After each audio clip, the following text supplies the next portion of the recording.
So, what do you know about Freemasonry?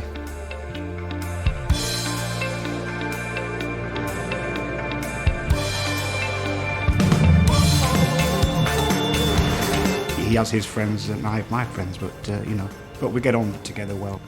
Yeah, I think I'm a bit of an adrenaline junkie, really. Yeah, to say the least. Occasionally we take a Subaru Impreza on the track.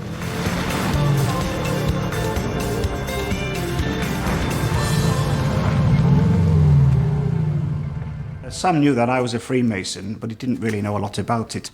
And so I basically said to him, well, why don't you go join and see what it's like? And so he did. It's fun being a Freemason because you get to do stuff that you wouldn't normally do. You know, you're in a society, it's a fraternal society, and everyone's really nice to you, and you all sort of get together and you have a laugh, and there's no preconceptions about because you're young, you know, you're this or you're that. They treat you as an equal, and it's great that you've got, you know, people from different age groups, young Masons and old Masons together. I have a view that life is very short. You don't get much time to encompass everything perhaps you want to do in a lifetime. I'm in the lead. You can't go to me. Don't go too fast because you come off. Oh, he's stuck. Oh, and here he comes. He's coming back at him. I've been a Freemason for 31 years. I make sure I commit a lot of time to my family. A lot of the lodge time is in the evenings or at weekends.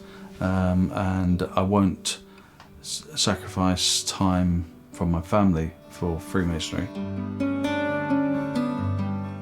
We have a saying, it's family first, then work, and then Freemasonry. It shouldn't be detrimental to our family life or our working life. And I make sure I balance it very well. I was born and raised in Gloucester. It's a small city in the southwest of the UK. My mum's Spanish, my father's English. I'm going to try and get a really good tackle in.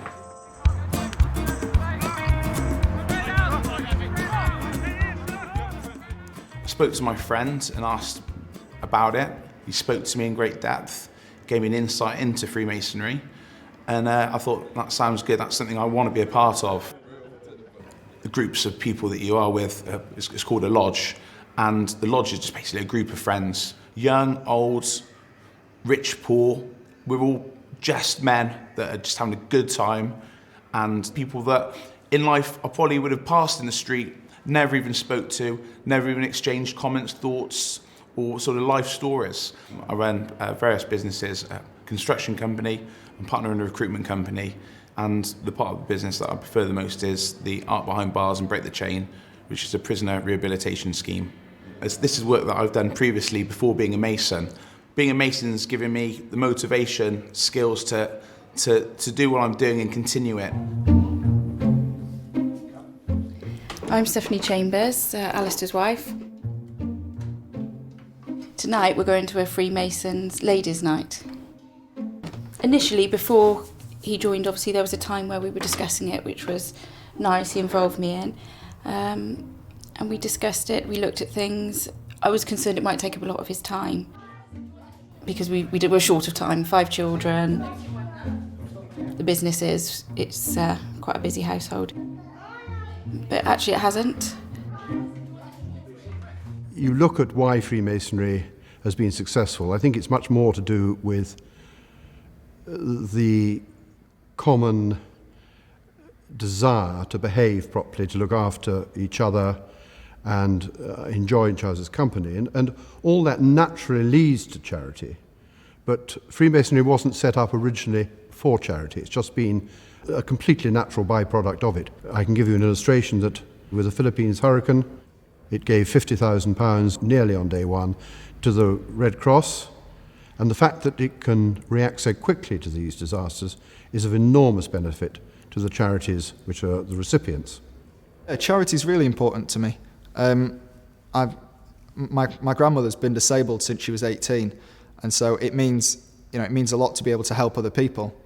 And I like to get involved as much as I can through my lodge and by myself. For example, last year I did the Movember charity. And there's a lot of things that we do through the lodge as well. We decide who we're going to give money to for what purposes.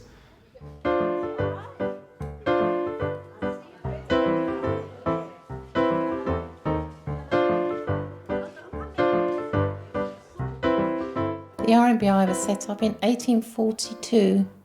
We cater for dementia care, residential care and nursing care. Today we're making fairy cakes. Sugar in with your margarine. We have quite a bit of fun here one way and another. They're all very different, the people living here, and they all come from different backgrounds. Freemasonry is very much an extended family. When I had to finally give up my flat, that was the worrying part. Where am I going to end? When I saw this room, I thought, oh, it's big. Oh, it's lovely. And from that day onwards, I've kind of come to life again, so. Are we looking after you well? Oh, they call me Mrs. Giggler. I know.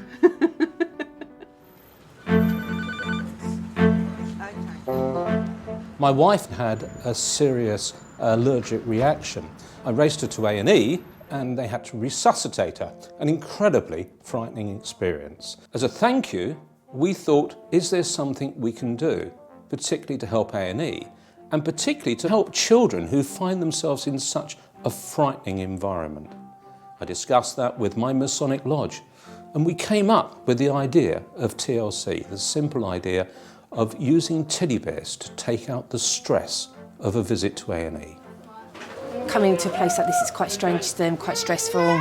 Teddy bear, soft teddy bear, always softens the blow. You got babies coming in crying and you do everything that you could possibly do. You can pick any colour. When you see their faces, when you give them a teddy bear, it cuts down the assessment time just so you can just take your observations, heart rate, and it just makes them feel better. As soon as you give your teddy to a child, you know, that brings a smile to their face. Most children name the teddy straight away. One guy this morning, young chap, called his teddy hula hoop. So that was cool. We all have the same interests, which is helping other people and an interest in the history of Freemasonry, which has brought us all together.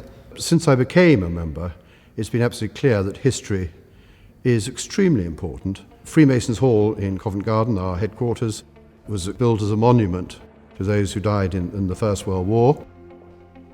The building is open to the public, as indeed are virtually all Masonic buildings throughout the country.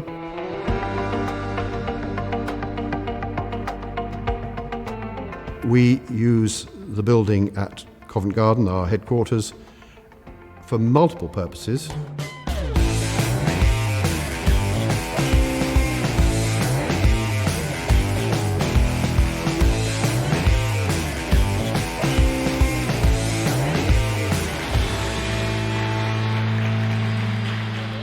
Is Freemasonry right for everyone? I would say yes, as long as you don't carry your preconceptions with you.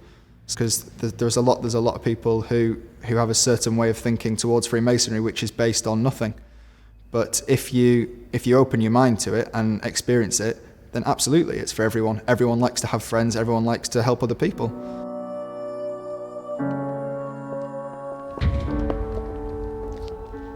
It's not about what all the people have done in the past, what you're doing now. It's about what people are going to be doing in the future.